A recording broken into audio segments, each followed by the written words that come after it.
Hello दोस्तों, नमस्कार। दोस्तों, आज हम बात करेंगे कि पेंशन क्या है। जो पेंशन हमें पीएफ और पेंशन जो दो पार्ट होते हैं, जो जब हम किसी भी कंपनी में नौकरी करते हैं तो पीएफ कटता है, तो उसके दो हिस्से जो पीएफ और पेंशन में कन्वर्ट होते हैं।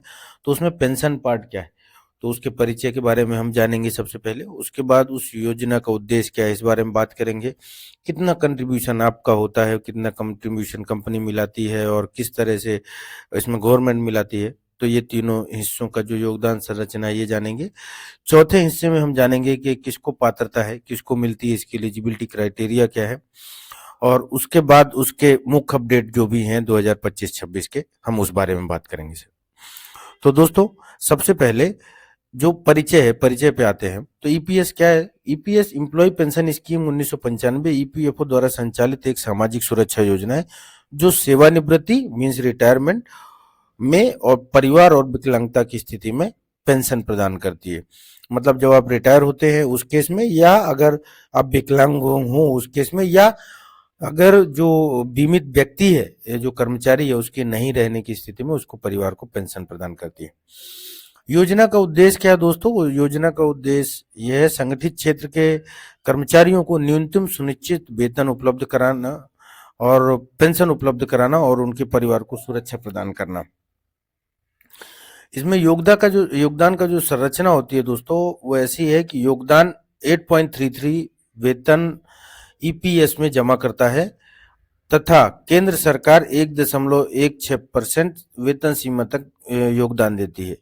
इसको ऐसे समझे दोस्तों कि जो हम पीएफ कटता है जो हमारा, तो जैसे मान लीजिए आपका जो सैलरी है, आपका सैलरी है 10,000 रुपए। तो 10,000 रुपए में आपके 1,200 रुपए 12% आपके पीएफ के करते हैं। उतना ही वैल्यू जो है वो एम्प्लॉयर मिलाता है या कंपनी की तरफ से मिलाते हैं। तो 1,200 रुपए आपके कटते हैं, 1,200 रुपए कंपनी मिलाती है, तो 2,400 रुपए हुआ। तो इसमें 1,200 जो है वो आपका पीएफ में चला गया, और 1,200 का जो 8.33 है, 833 रुपए जो कंपनी तरफ से मिलाई जाती है, तो उसमें जो 833 रुपए है वो पेंशन में जाता है। बाकी के जो 833 में से 500 रुपए कुछ बचे, तो वो जो हिस्सा है वो आपका पीएफ में चला जाएगा। तो इस तरह से 8.33% जो आपके टोटल जो कंट्रीब्यूशन होता है 12 प्लस 12 में मिला के, वो ईपीएस में जाता है, और उसके बाद उसमें केंद्र सरकार 1.16% तक मिलाती है अपनी तरफ से। इसकी पात्रता, पेंशन की पात्रता किसको है दोस्तों? कम से कम 10 साल की सेवा काल, 10 वर्ष उसने नौकरी की हो, या 58 साल की पेंशन में। तो इसमें दोनों ही कंडीशन अप्लाई होगी दोस्तों। पहले तो उसने 10 साल तक सर्विस की हो, दूसरा ये कि उसकी आयु 58 साल हो गई हो। अगर उसने 10 साल से कम सर्विस की है और 58 साल आयु हो गई है, तो उसका पेंशन, वो पेंशन के लिए पात्र नहीं है। उसका पेंशन एक ही बार में पूरा निकल आएगा, लमसम अमाउंट जिसको हम बोलते हैं। जैसे मान लीजिए उसके खाते में अगर 50,000 जमा है, टोटल उसने सर्विस 8 साल की है, तो उसका सिर्फ 8 साल के पैसे, उसके 50,000 रुपए निकल आएंगे। लेकिन अगर सपोज करिए उसने 10 साल सर्विस की है और 10 साल की सर्विस के बाद उसका 60,000 रुपए जमा है या 50,000 रुपए जमा है, तो वो पेंशन में कन्वर्ट हो जाएगा। तो कम से कम 10 साल की सर्विस चाहिए और 58 साल की आयु में पेंशन के पात्र होंगे। इसमें एक ट्विस्ट है दोस्तों कि अगर आपने 10 साल की सर्विस पहले पार कर ली है, तो अगर आप 51 साल के हैं, तो 51 साल के बाद से पेंशन कभी भी ली जा सकती है। लेकिन आप उस केस में रिटायर हो पहले, आपने रिटायर पहले ले लिया हो, आपने रिजाइन दे दिया हो, आप रिटायर्ड डिक्लेयर्ड हो चुके हो उस केस में। दूसरा कि आपके 10 साल पूरे हो गए। इसके बाद इसके मुख्य लाभ जो है दोस्तों, वो ये है कि मासिक पेंशन मिलती है, जैसा कि हमने बताया कि रिटायरमेंट के बाद से। दूसरा, परिवार को पेंशन मिलती है, अगर मेंबर नहीं है तो उस केस में उसके परिवार को पेंशन मिलती है।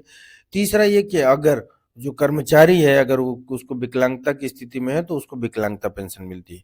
और उसका जो न्यूनतम अमाउंट है दोस्तों, वो 1,000 रुपए है। 1,000 से कम पेंशन किसी भी स्थिति में नहीं मिल सकती है।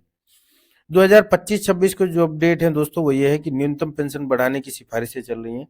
गवर्नमेंट भी इस पे चर्चा कर रही है कि हम जो पेंशन है वो मिनिमम जो 1,000 है, इसको कहीं कभी इस तरह की खबरें आती हैं कि 5,000 होना चाहिए, कभी इस तरह की खबरें आती हैं कि 7,000 होना चाहिए।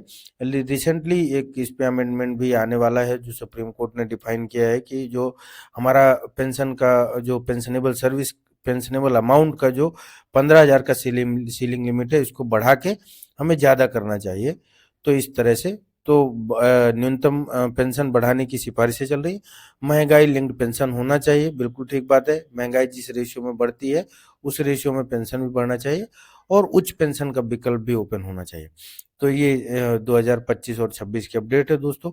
इसी तरह की वीडियो पाने के लिए आप हमारे साथ बने रहें और अपने दोस्तों को भी मोटिवेट करें कि इस चैनल को देखें और इस चैनल को सब्सक्राइब करें। थैंक यू सो मच दोस्तों।